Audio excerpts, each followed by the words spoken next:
Pessoal, boa noite, tudo bem? Aqui é o Victor Patrick, neurolinguista, e eu quero falar para vocês uma coisa muito importante que várias pessoas têm me perguntado.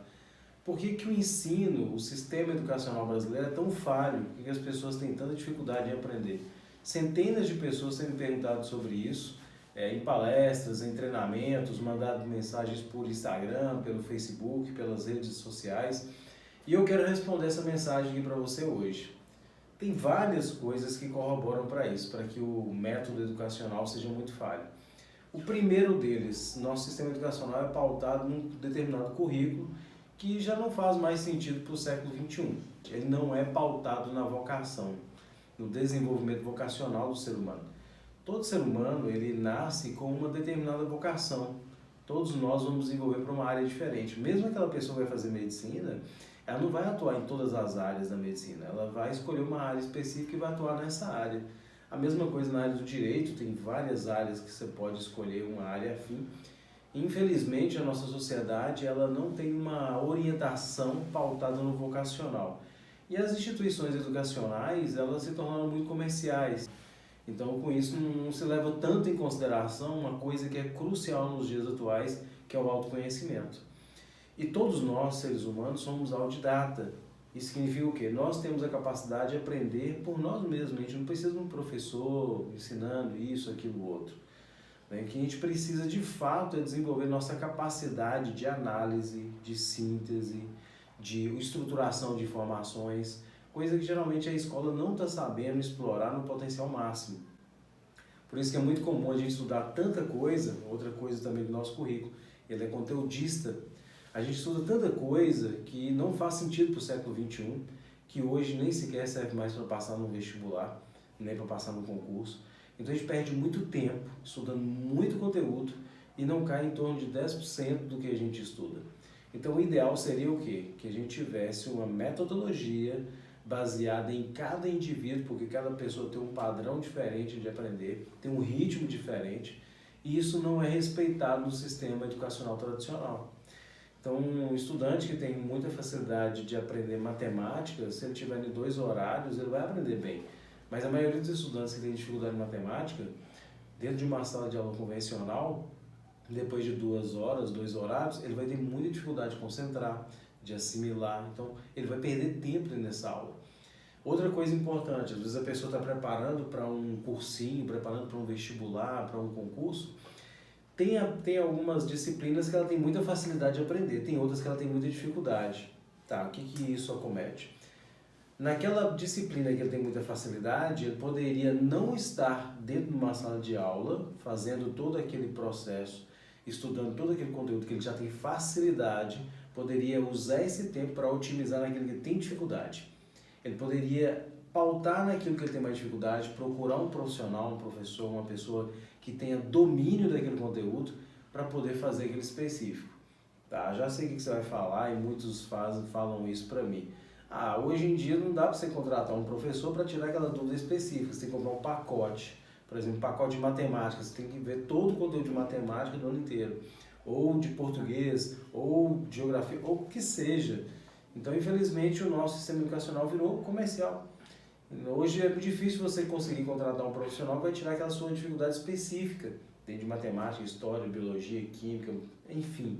Então o ideal seria que você tivesse esses pacotes para poder, não esse pacote de muita informação, mas um professor que pudesse tirar a sua dúvida naquele específico que tem dificuldade.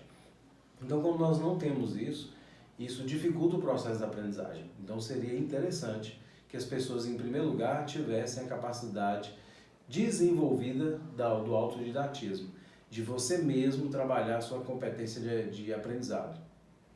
Tanto que hoje é muito mais interessante as pessoas estudarem em casa do que às vezes estudar numa instituição educacional. Porque na instituição educacional você vai gastar tempo com deslocamento, você vai gastar dinheiro com deslocamento, a alimentação das escolas, nas universidades não são as melhores para o processo cognitivo. Você vai perder muito tempo engajando dentro de uma sala de aula, às vezes você tem um ritmo diferente dos seus colegas. Geralmente dentro da escola o clima é tenso, faz com que as pessoas elas percam muito a concentração e percam muito o estímulo de estudar. Aí você entra dentro de um cursinho lá, tem uma pessoa lá que tem 3 anos, 4 anos tentando o concurso ou vestibular e não passa, e aí na hora que você entra pela primeira vez, você vai conversar com as pessoas do seu lado, ó, prepara que você vai ficar aí mais uns 3 a 4 anos aqui estudando para você passar. Eu já tenho 4 anos, não passei, e isso é muito desestimulante no dia a dia de estudo. Então, o que gera geralmente as salas de aula da forma tradicional, que foi um modelo antigo de mais de 3 séculos, baseado no sistema militar espartano. E você pode perceber que a estrutura de uma escola, de uma fábrica, de um presídio é extremamente igual, é similar. Você tem a sala quadradinha, onde fica todo mundo ali reunido, e o professor ali ruminando informações o tempo todo, e depois você tem que trabalhar aquelas informações para fazer uma prova. E tem prova quase toda semana para que você diga que está aprendendo alguma coisa. Só que se você for comparar o que você está estudando no início do semestre para o final do semestre, quanto por cento você lembra? Eu falo que a maioria, eu já perguntei para várias pessoas, no máximo 10%, 15%, estourando 50%. Então olha só, se aquele conteúdo do início do cursinho lá, você precisa no final do semestre e você não consegue lembrar de 50%, como que você vai conseguir aplicar esse conhecimento total numa prova? E tem um outro detalhe, as provas de concurso e vestibular, geralmente não cai tudo. Se fosse cair tudo, você ia ficar um mês fazendo prova, seria impossível fazer isso. Então, geralmente tem coisas específicas que caem. Não seria mais interessante estudar aquilo específico que cai nas provas? As pessoas aprovadas nos primeiros lugares em concursos e vestibulares, elas fazem isso, elas estudam de maneira estratégica. Elas estudam de maneira que elas conseguem perceber o que realmente é de peso. E aí vai uma dica para você. Se você fosse preparar para um vestibular ou para um concurso, o que seria mais ideal para você se preparar? Pega as provas anteriores, antes de começar a estudar, resolve umas 2 ou 3 provas para você ter uma ideia do que é de peso na prova. Isso você prepara seu inconsciente para trabalhar a seu favor. Na hora que você estiver estudando, seu inconsciente vai te dar uma orientação, que vai vir em forma de intuição. Você vai sentir o que é mais relevante ou não relevante na hora de estudar. Poxa, isso aqui eu acho que eu preciso ficar mais atento, isso aqui pode cair na prova. Não, isso aqui é tranquilo, eu já tenho certo domínio, está tranquilo, eu posso passar para adiante. Então você estudaria de maneira mais estratégica. Então, muitas pessoas ao estudar dentro de casa ou num cursinho, quando muitas pessoas me procuram e perguntam sobre isso, eu geralmente oriento para isso. Não é melhor você ter uma boa metodologia de aprendizado baseada em como você especificamente aprende e você ter uma técnica, uma forma de administrar o tempo e trabalhar isso dentro de casa? Porque dentro de casa você não vai gastar tempo com deslocamento, você não vai gastar dinheiro com deslocamento. Se você for estudar numa instituição local, você vai ter talvez os melhores professores da cidade, mas em casa, pela internet, você vai ter os melhores professores do Brasil para você aprender com eles. Se você perder uma aula presencial, está perdida, não tem como mais você fazer aquela aula, já era. No online não, está gravado, você pode ver a hora que você quiser, né? Então, se você tiver um bom planejamento, uma boa metodologia, uma técnica de administração de tempo, é muito mais fluídico você estudar dentro de casa. Outra coisa também muito importante que falta nas instituições educacionais, que hoje é crucial, várias pesquisas da neurociência, da psicologia mostram isso, o conteúdo, a informação que você estuda numa instituição educacional, ela é no máximo 50% do que você precisa para ser bem sucedido numa prova ou na vida profissional. Os outros 50% de que se trata? Inteligência emocional. É a sua capacidade de avaliar o cenário onde você vai atuar, qual o tipo de conhecimento que realmente você precisa estudar para ser aplicado, como aplicar esse conhecimento, como adaptar ele na hora da prova, estratégias de estudo, técnica de administração de tempo, anotar de uma forma mais inteligente, ter metas. Então isso hoje é muito mais importante até mesmo que o conteúdo. Então, a maioria dos estudantes, eles passam em torno de 10 a 12 horas dentro de uma instituição estudando. Isso se for uma escola convencional e principalmente no pré-vestibular, um pré-concurso. Mas cá para nós, não seria muito mais interessante você ter uma filtragem dessas informações, você saber lidar com elas da forma mais adequada, com meta, com um bom desempenho, com uma boa metodologia? Você teria um melhor foco, teria uma maior capacidade de lidar com todas as informações. E mais do que isso, controle emocional. Porque muitas pessoas estudam, chegam no dia da prova, sabe tudo, mas o descontrole emocional, a incapacidade de controlar suas emoções, faz com que ela não consiga acessar essas informações. Começa a dar um branco. E o branco, para quem não sabe o que é um mecanismo de defesa do cérebro contra estresse. Então, toda vez que você estudou um conteúdo e você força a lembrança, você gera estresse para o seu cérebro. O nosso cérebro reptiliano, ou arqueocórtex, que age por instintos, ele entende isso como uma ameaça de morte. E o que ele faz diante dessa tensão muito grave? Ele cancela o processo de busca, isso que é o branco. Então você está ali forçando ali para poder conseguir lembrar da informação, o que acontece? Foge. Seu cérebro agora ele fugiu da busca da informação. Uma dica importante para isso, para que você não caia nesse problema.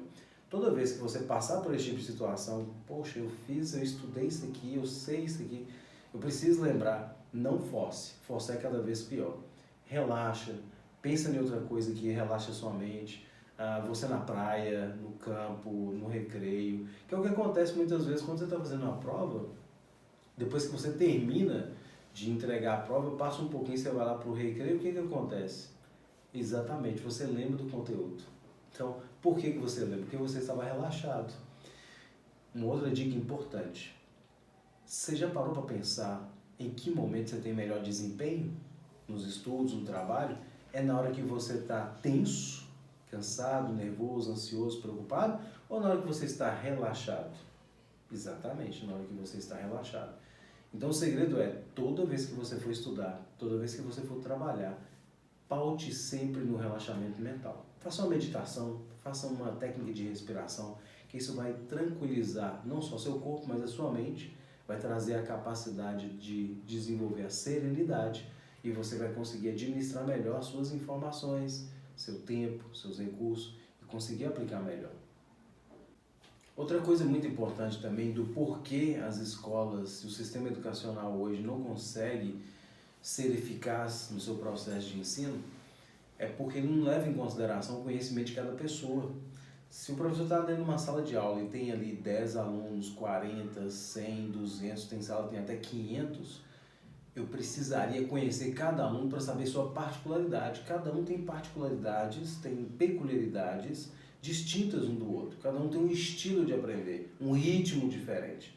Então, se eu conheço a realidade de cada um, eu posso adaptar melhor para esse conjunto de pessoas. E ainda assim corro o risco de não atender a todos. Por isso que tinha que ser turmas reduzidas, muito reduzidas, no máximo 10 pessoas por turma. Para dar tempo do professor conversar com cada uma, saber quais são suas dificuldades, seus anseios, como que cada um pensa, como que cada um assimila a informação, qual o seu estilo de aprendizagem que te dá melhor desempenho, para que aí o professor, o educando, ele consiga de fato treinar essas pessoas. Outra coisa importante, como eu já falei no início, o sistema educacional ele não privilegia o desenvolvimento da vocação da pessoa. Cada pessoa nasce com uma vocação para a vida. E ao desenvolver isso, fica muito mais fácil você já estimular aquele estudante, aquele jovem, aquele profissional, de acordo com a vocação que ele tem. Infelizmente, a nossa sociedade e as nossas instituições educacionais, eles focam no aconselhamento de que a determinada profissão é melhor porque se ganha melhor, porque se ganha bem, porque se paga melhor. E não é bem por aí. Muitos pais me procuram muitas vezes e falam assim, poxa, eu estou preocupado com meu filho vai querer fazer história não dá dinheiro, eu só vou morrer de fome. Aí eu falo assim, você conhece Leandro Carnal? Eu fiz até palestra com ele há pouco tempo. Sabe quanto é que Leandro Carnal ganha por palestra de 2 horas? 50 mil reais. Conhece algum professor de outra área ou conhece algum médico, algum engenheiro, algum empresário que ganha 50 mil por 2 horas de trabalho? Vamos fazer um cálculo por baixo? Ele está fazendo uma média de 2 palestras por dia. Ou seja, calcula aí, ele está ganhando mais de 1 milhão por mês. Conhece algum profissional da medicina, da engenharia, algum empresário que ganha em torno de 1 milhão por mês? E olha só, fazendo história. Mas por que ele, como professor de história, ganha tão bem? Porque no início do seu processo vocacional, ele escolheu uma profissão que tem a ver com ele, com o vocacional. Ele não foi seguir a moda do momento, aquela profissão que está dando dinheiro, ou aquela profissão que está tendo demanda no mercado. Não. Ele foi por algo intrínseco nele, algo que ele realmente gosta. E ao escolher isso, ele fez tudo com muito amor, com muito carinho, com paixão. E o resultado é boa remuneração. Fica aí o conselho. Às vezes tem pais que falam comigo assim, poxa, meu filho está querendo fazer psicologia não dá dinheiro. Tá, vou citar um outro exemplo, Rossandro Klinge, que é um psicólogo conhecido a nível nacional e hoje até internacional. Está ganhando essa faixa de mais de 1 milhão por mês. A agenda dele, se você quiser marcar algo hoje com ele, só tem para 2021. Ele já está com a agenda lotada. Tem noção disso? Mais de 1,5 milhão por mês? Conhece algum outro profissional de outras áreas, um médico, um grande empresário que ganha em torno disso? Provavelmente não. Por isso que o mais importante na hora de aconselharmos os nossos filhos, na hora de aconselhar os nossos educandos, não é aconselhar pelas demandas do mercado, mas observar qual é o seu potencial e estimular ele a fazer aquilo que ele ama, aquilo que está intrínseco nele, aquilo que realmente tem a ver com ele. Aí sim ele vai fazer algo relevante para ele, para a sociedade, e vai ser muito bem remunerado. E isso é fato. Como no meu caso, hoje eu trabalho com uma área que eu gosto de verdade. É uma área que eu gosto tanto que no sábado à noite eu trabalho tranquilamente, quando necessário, no fim de semana também. Quer saber quando a pessoa está na área profissional errada? Basta olhar nas postagens de WhatsApp com a mensagem que ela posta na sexta e na segunda-feira. Se ela estiver amando a sexta-feira, no final da noite, ou se ela estiver condenando a segunda-feira, pode saber que ela está na profissão errada. Ela escolheu uma profissão pelo dinheiro, não pela vocação. E o que acontece com essas pessoas que escolhem uma profissão não pela vocação, mas pelo ganho financeiro? Se tornam pessoas ansiosas, depressivas e muitas chegam ao suicídio. Isso é muito grave. O índice de depressão em várias profissões está altíssimo. Profissões que estão mais em alta em depressão, medicina, Polícia Federal. Por quê? Porque ainda muitas pessoas escolhem a medicina por status, por dinheiro, não pela vocação. Tem exceções, mas grande parte das pessoas ainda escolhe muito por status e dinheiro. Polícia Federal. Quantas pessoas que entram na Polícia Federal com o objetivo, nossa, eu vou trabalhar nessa área, porque essa área é bacana, você tem ali o distintivo, você tem a arma, você tem esse benefício, tem aquele outro, mas raramente, olha só o que eu vou falar, presta bem atenção. Eu atendo muitas pessoas que querem passar em concursos no Brasil inteiro. E a maioria das pessoas, eu pergunto para elas por que elas estão escolhendo determinada área de concurso. Mais de 98% das pessoas respondem, sabe por quê? Porque essa área paga bem, eu vou ter dinheiro suficiente, vou trabalhar pouco, ninguém vai poder me mandar embora, eu vou poder fazer aqui isso e aquilo outro que eu gosto de fazer. Poxa, não era sendo melhor você já fazer aquilo que você gosta? Focar naquilo e ser feliz? Porque afinal de contas, para que a gente entra numa área profissional? Para que a gente ganha dinheiro? Não é para ser feliz? Por que não já ir direto naquilo que te traz felicidade? Não é óbvio? Embora tão óbvio, a maioria das pessoas não pensam assim. E é por isso que a maioria das áreas de concurso, a maioria das pessoas estão frustradas, depressivas e tem muito caso de suicídio. Porque elas escolheram a profissão pautada no status e no dinheiro, e não naquilo que realmente tem a ver com ela. Um exemplo muito grande sobre isso. Outro dia eu estava em São Paulo, dando treinamento no Instituto de Medicina, e na segunda-feira eu fui atender algumas pessoas que iriam conversar comigo, fazer uma sessão de coach, né? E nessa sessão teve um caso de uma moça, uma descendente japonesa, que ela trabalhava no banco, ganhava razoavelmente bem, só que ela resolveu essa questão de medo de perder o trabalho, né? Aí eu vou procurar uma área profissional que ninguém vai me mandar embora, eu vou ter estabilidade financeira, né, e estabilidade no trabalho. Bacana. Ela escolheu uma área de concurso. Estudou, se dedicou, passou no concurso bacana. O que aconteceu? Poucos meses depois ela entrou em depressão. Síndrome do pânico. E ficou mais de 4 meses sem sair de casa. Prejuízo para ela, porque ela passou a gastar todo o dinheiro com médicos e com medicamentos. Prejuízo para o Estado, porque ela está deixando de trabalhar e várias pessoas que poderiam ser atendidas por um profissional vocacional não estão sendo atendidos. Então, olha só o que nós estamos fazendo no nosso país. Olha só o que o sistema educacional está corroborando para que agrave mais a situação do nosso país. Em vez das pessoas escolherem uma profissão pelo vocacional, não fazem isso e se frustram depois. Não seria interessante o sistema educacional trabalhar com autoconhecimento, inteligência emocional, a pessoa se conhecer melhor, como várias instituições de outros países já estão fazendo, observar cada pessoa, seu potencial, sua vocação e trazer isso à tona, desenvolver esse potencial para que ela realmente seja feliz. Tanto que Sócrates falava que a verdadeira educação ela acontece mais pelo que se tira do que pelo que se coloca na pessoa. E o nosso sistema educacional é conteudista, massificador. Ele vai te jogando informações, muitas dessas informações que hoje não estão servindo nem para passar no vestibular, nem no concurso, nem para uma formação profissional. Então não seria interessante avaliar diferente, em vez de você treinar a pessoa cheia de técnicas para depois ela se tornar um ser humano melhor? Porque, cá para nós, o ser humano não se desenvolve em questão de ética, de princípios e valores tão rápido, um cursinho de 6 meses. Não, um curso de inteligência emocional de fim de semana. De forma alguma.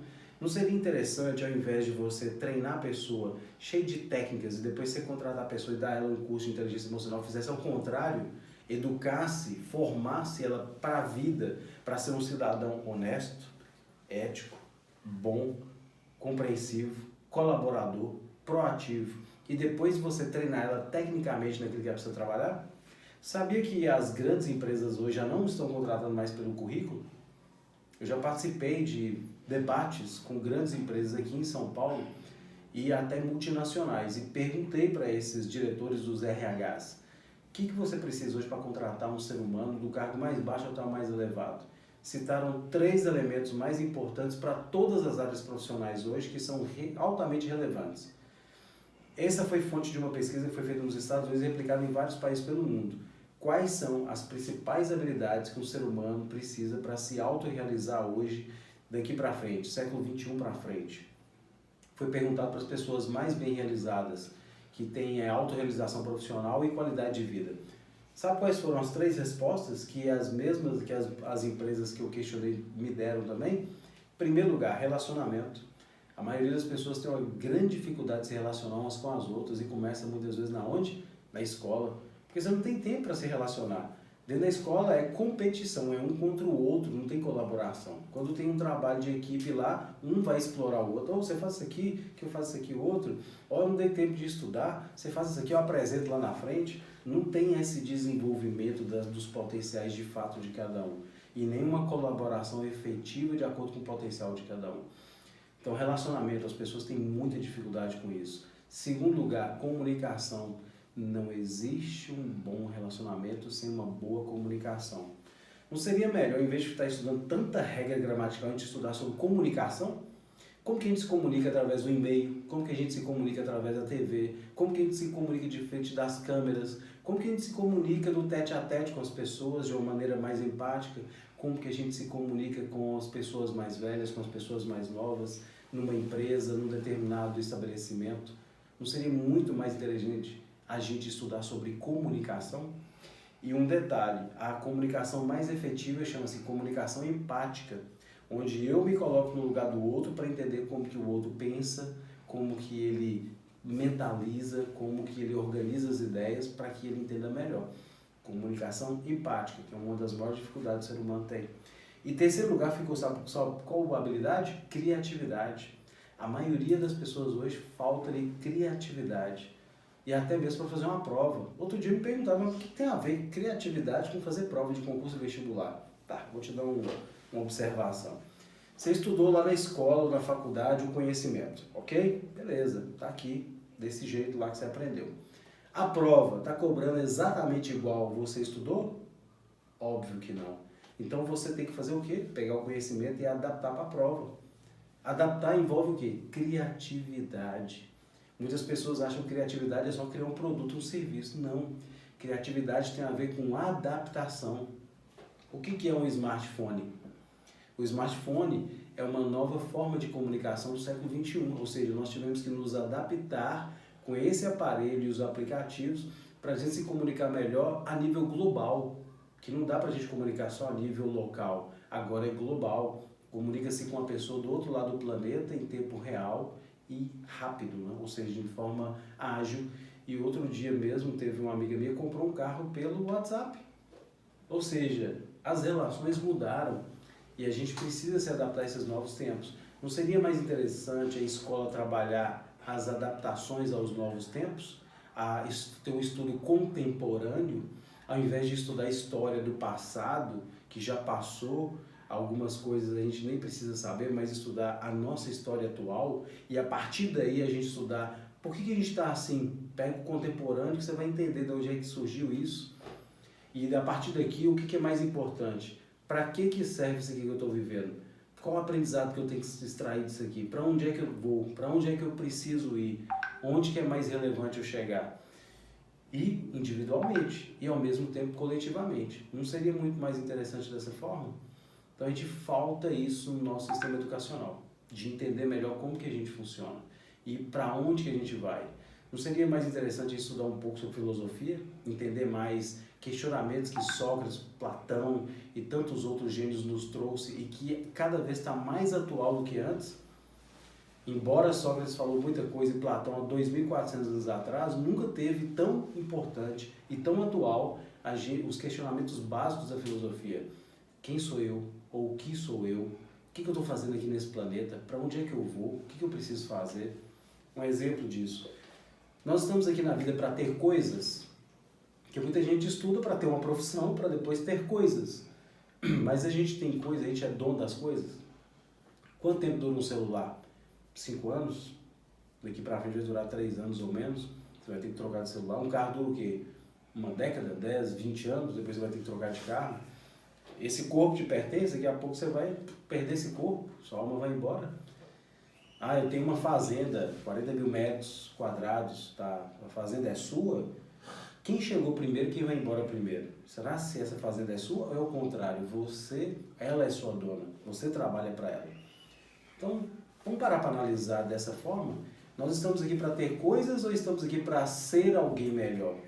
Se você parar para analisar todas as profissões, o que acontece em todas as profissões, todas as empresas, relacionamento. Nós estamos aqui para aprender a conviver uns com os outros, nos relacionar bem. E nenhuma instituição educacional está trabalhando isso bem, a não ser no curso de psicologia, e ainda assim superficialmente. Pensa sobre isso. Não seria muito mais interessante a gente estudar sobre isso na vida? Autoconhecimento, inteligência emocional, conviver em harmonia com as pessoas. Tanto que os 4 pilares da educação desenvolvidos por Jacques Delors, que estão na Unesco, né, e sobre a ONU, em primeiro lugar, aprender a conhecer, aprender a fazer, aprender a viver e aprender a conviver. Então nós aprendemos a conhecer, conhecemos a tabela periódica e aprendemos a fazer a bomba atômica. Olha só que maravilha, hein? Destruindo pessoas, vidas. Porque nós não aprendemos a viver, nem aprendemos a conviver, a gente mata outras pessoas. Então nós estamos muito carentes desses 2 pilares hoje, aprender a viver e aprender a conviver, para a gente não usar o conhecimento e matar pessoas. Então não seria mais interessante estudar sobre essas questões mais implícitas do ser humano? Então fica aí a reflexão para você. E mais, quer saber de uma coisa importante? Sabe de que tudo isso afeta esse sistema educacional do jeito que nós temos? Afeta na economia, afeta no psicológico, afeta no social, afeta em todos os campos da vida. Na economia, se aquela pessoa que está estudando para poder passar num concurso, no vestibular, que não tem a ver com a vocação dela, o que vai acontecer? Ela vai entrar em depressão, ela vai se frustrar e ela vai passar a viver de psicotrópicos para poder tentar se livrar dessa depressão que foi gerada pelo sistema por ela própria, por falta de autoconhecimento. Então vai ter esse efeito psicológico, ela vai ter uma incapacidade psicológica muito grande, ela vai entrar em depressão, vai entrar em ansiedade extrema, síndrome do pânico, e isso vai ser ruim para ela, para a família, para a sociedade, para todo mundo. Então, não seria mais interessante ela desenvolver seu potencial? Sugestão: o que precisa mudar no sistema educacional? Trabalhar o autodidatismo, autoconhecimento, inteligência emocional e habilidades essenciais para o século XXI e habilidades genéricas. Exemplo, administração do tempo, oratória, que serve para todas as áreas profissionais, administração financeira, sobre inteligência emocional, meditação, criatividade, empreendedorismo, é uma área que cresce muito. E o empreendedorismo, todos nós podemos ser empreendedores, transformadores, também saber como que ela pode se organizar melhor, planejamento, a capacidade de fazer leitura corporal, a capacidade de se comunicar melhor, de se relacionar melhor. Não seria muito mais interessante aprender tudo isso? Também desenvolver a curadoria, que já está acontecendo. Se você parar para analisar em todos os canais do YouTube, aí, professores estão transformando suas aulas presenciais em aulas digitais. Só que tem muitos que dão aula tradicional, falando, escrevendo no quadro, que não tem muita diferença do presencial e acaba sendo maçante, cansativo. Não seria interessante ter essa aula mais dinâmica? Vou dar um exemplo para você, estou ganhando nada para fazer propaganda de um outro canal, chamado Ilustradamente, onde que eles pegam livros, leem o livro e fazem uma curadoria, ou seja, eles analisam, sintetizam e te entregam informação na essência. Outra coisa importante, hoje o nosso sistema educacional ainda é muito conteudista e isso faz com que aconteça o quê? Nós temos muita informação, mas a essência a gente está perdendo. Tem uma filósofa, Lúcia Helena, que ela faz um comentário interessante sobre isso. As pessoas hoje, é como se ela estivesse chupando uma laranja, ou melhor, quisesse chupar uma laranja. Ela compra a laranja, descasca a laranja, joga o sumo fora e carrega as cascas no bolso. Não seria mais interessante a gente jogar a casca fora e pegar o sumo, a essência da laranja? Então hoje às vezes eu pergunto a pessoa, você leu tal livro? Eu li, o que você entendeu? A pessoa enrola e não fala quase nada, ou fala muito pouco, ou não consegue nem aplicar o conhecimento.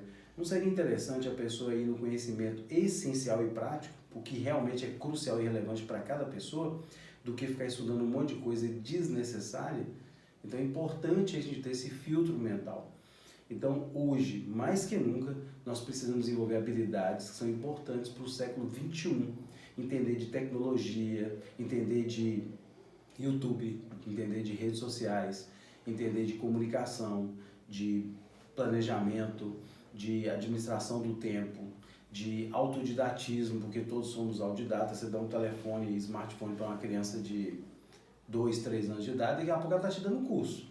Outro dia eu estava fazendo edição de vídeo, entrei no YouTube, aprendi a fazer um processo de edição de vídeo com um garoto de 10 anos de idade. Ele sentado na cadeira, de pijama, na casa dele, com o nariz fungando lá, escorrendo, ele gripado, e garoto de 10 anos, eu aprendi com ele. Então olha só, cada um de nós somos aprendizes educadores uns dos outros. Então a gente pode desenvolver isso melhor. Debates, né? Em vez de ficar o professor dando aula, aquele monte de informação, não seria melhor cada um estudar aquilo que realmente é relevante para si e depois promover um debate? Muito melhor. E muitos pais me procuram às vezes, como é que eu faço? Meu filho está indo mal na escola, não está conseguindo se adaptar, está tendo dificuldade em matemática, português. Aí eu falo, poxa, será que seu filho ele tem que aprender aquilo? Será se realmente aquilo é relevante para a vida dele? Por exemplo, matemática para mim é... Tudo aquilo que eu estudei, que eu não aprendi, para mim não serviu de nada, nem serve. A única coisa que para mim matemática é importante, conhecimento básico. Somar, subtrair, multiplicar, dividir, só. Tirando isso aí não precisa de mais nada. Então, para que perder tempo com tanto conhecimento que a gente não vai utilizar? Então, são essas reflexões que eu trago para você hoje. E para terminar, para concluir nossa conversa, o que é mais importante hoje se trabalhar no sistema educacional, que não é trabalhado? Como eu já falei várias vezes, autoconhecimento, inteligência emocional. A pessoa entender mais de si, sua vocação e para onde que ela tem que ir. Isso é o mais importante, mais relevante na nossa vida. Então a sugestão que eu deixo para você é, em vez de estudar tanto conhecimento que não está servindo nem passando em concurso vestibular, estude mais sobre você. Estude mais sobre seu filho. Estude mais sobre o seu educando para você entender como que ele funciona, quais são os seus anseios, suas necessidades, sua vocação, o que realmente vai ser relevante para a vida dele, dela, e desenvolver esse potencial na sua própria vida. Isso é muito mais importante para a gente poder desenvolver. Então o convite que eu faço é para o sistema educacional hoje, que a mudança que precisa ser feita, é pautar em si.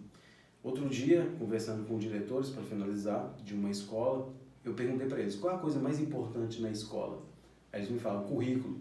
Tá, mas currículo hoje consegue preparar a pessoa passando no vestibular, no concurso, se tornar um profissional? Não. O que realmente é relevante para um ser humano no tempo atual? Depende de cada pessoa. Tem uma pessoa ali que quer ser culinário, cozinheiro, tem outro que quer ser engenheiro, o outro quer ser médico, o outro quer ser um mecânico.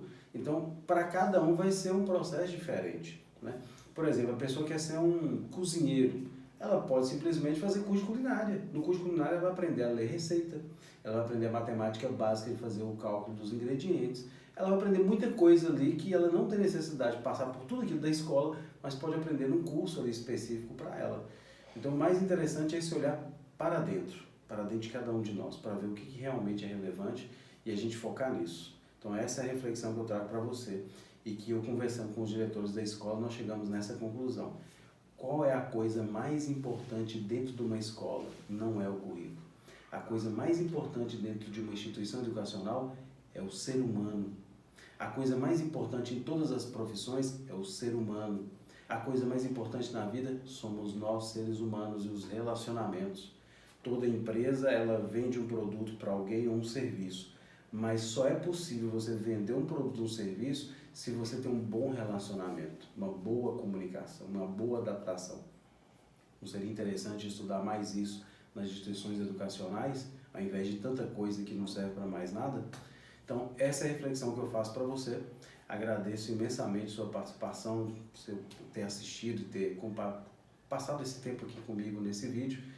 Deixo um forte abraço para você, um beijo no coração, um bom dia, uma boa noite, independente do horário que você estiver assistindo isso. Se você gostou, compartilhe com seus amigos, com suas amigas e mande também suas dúvidas, aquelas coisas que você queira saber, suas curiosidades, manda para mim. Como eu sempre faço, eu vou ter o maior carinho de ler e te responder em um próximo vídeo. Então, um forte abraço e até o nosso próximo momento.